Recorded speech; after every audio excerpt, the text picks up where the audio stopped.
Welcome back, everyone. Today I wanted to talk about the difference between polyrhythm and polymeter, which are two different but sometimes confused topics in music. And also just show you how we can accomplish these things in patterning, which is, of course, my drum machine that I built. Okay, so first of all, what is polyrhythm?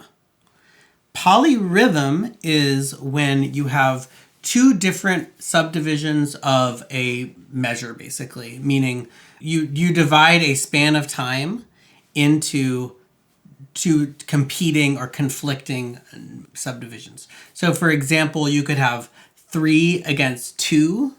So you could have 2, 3, 1, 2, 3, 1, 2, 3, 1. So I'm going 1, 2, 3 in this hand, and 1, 2, 1, 2. And this is the 3 against 2 polyrhythm. So we're taking the same kind of measure length, if you will, and dividing that into different numbers of times. So the 3 against 2 polyrhythm is one that's pretty easy. It makes a lot of sense. 3 against 4 is another really common one, which is obviously closely related if you believe that prime numbers are important, meaning that 4 is divided into 2. I don't know if that made any sense. So 3 against 4 would be 2, 3. There we go.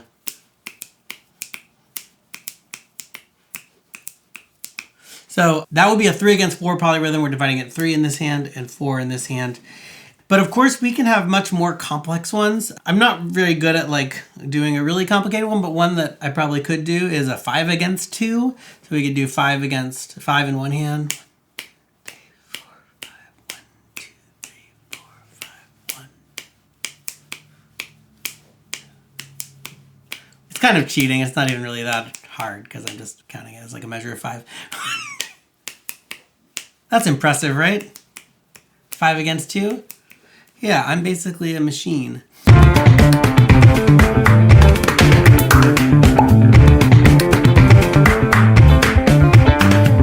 So polyrhythm is when we divide a measure essentially into different numbers of steps.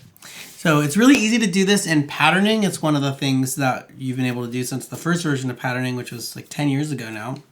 And let me show you how you can do that. In patterning, in our loop settings, standard length mode means that you have your step duration and the number of steps. So that's just like regular.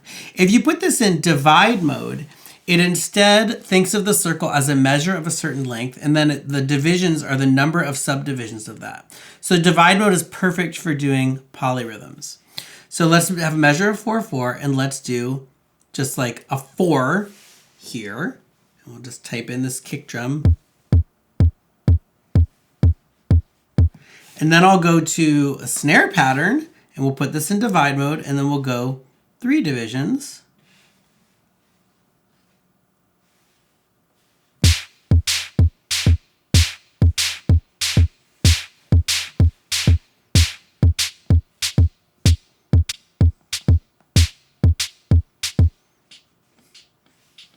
So now we have a 3 against 4. We go to another track and say, for example, put this in 5, and now we could have a 3 against 4 against 5 polyrhythm.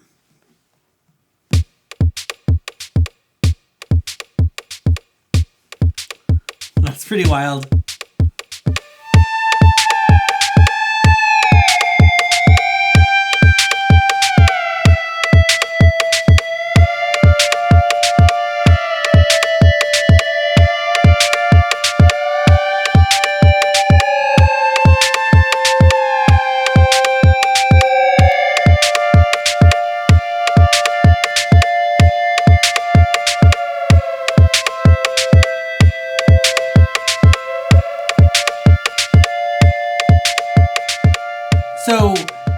So obviously these sort of, maybe not obviously, but the simpler the divisions of the polyrhythm, the kind of easier it is going to be to make sense of it.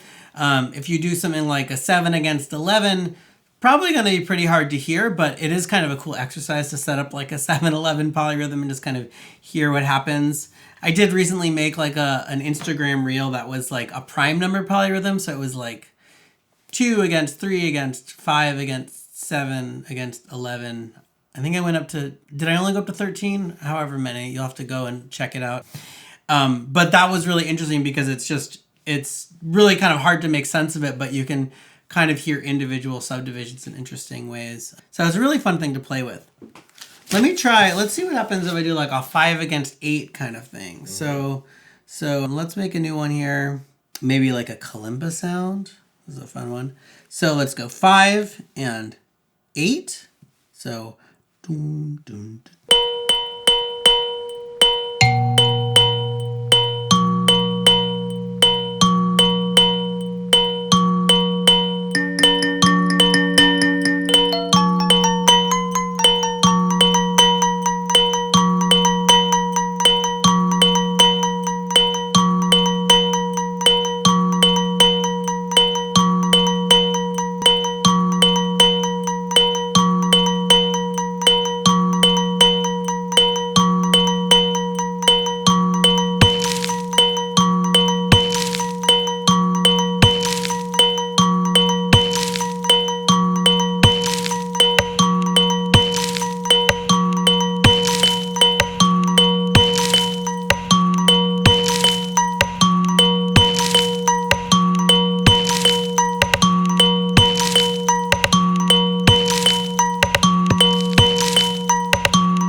That's the idea of polyrhythm. Now, the other idea that I wanted to talk about is polymeter.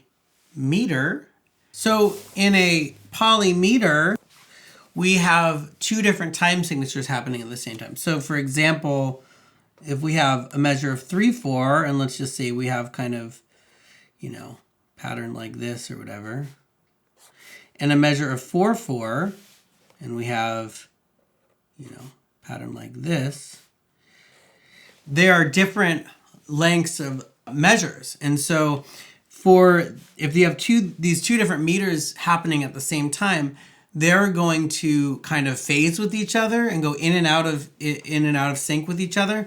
And so it would take for these to line up 4 measures of the 3/4 and 3 measures of the 4/4. So let me just.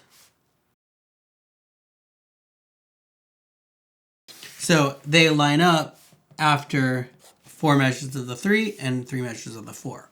So this is a really cool and economical way of making interesting rhythms, because we have 2 patterns of different lengths and they end up phasing with each other and creating sort of variations, kind of closely related, not closely related, but somewhat related to the idea of rotation that we talked about in the video about Steve Reich's clapping music up here. Sorry. It's over here. I apologize. It's not there. It's there. Patterning is really built around this idea of polymeters. It was one of the foundational ideas of the drum machine, was a drum machine where each of the different tracks can have a different loop length, which allows you to make polymeters, like we were just talking about. And when it came out, I didn't know about any other drum machines that existed that could do that. So it's possible that patterning was the first one, but let me know in the comments if you know about any drum machines that were able to do this pre-2015 when this app first came out. I'd be curious to know.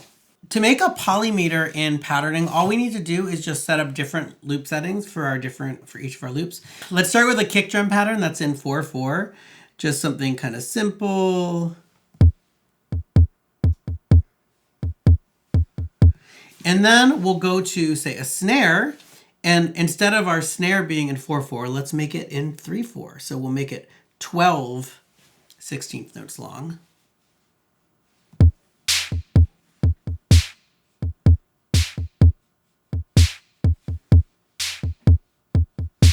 And you can already hear how, even though we have two very simple rhythms happening, because it's a polymeter where they're different lengths for the loops, the rhythm takes a really long time to repeat, and so it creates this longer phrase, and longer phrases are pretty cool. In my book, that's a good way to make interesting music. Let's go to a hi-hat. Let's make a hi-hat. So right now we have a 4 and a 3. Let's make this one, let's make it 8th notes, and we'll make it a 5 maybe. Let's see.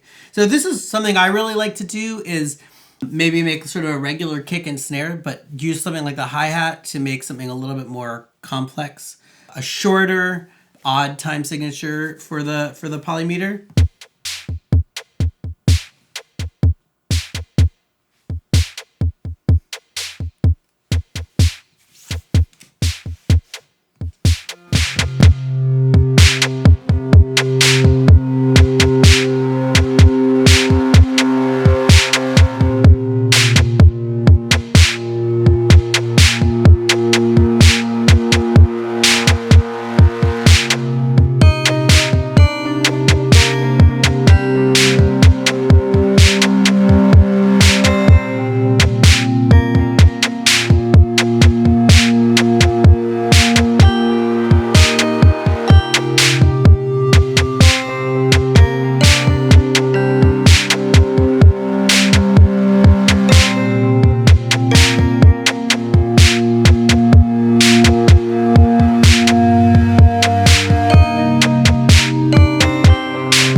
Have I said enough about this topic? Maybe I've said enough. So hopefully that clarifies the difference between a polyrhythm and a polymeter, and of course how we can use those to make interesting kinds of rhythms, interesting patterns, both in patterning but also in any sort of other software or hardware that you have that can do these things. That was a weird sentence. Hopefully this sparks some ideas for you about creating interesting rhythms, and leave it in the comments if you have questions, or maybe you have some music that uses polymeter or polyrhythm in an interesting way. I'd love to hear it. Okay, until next time, wait, also make sure you like and subscribe to the channel, and have a wonderful rest of your day. Happy patterning!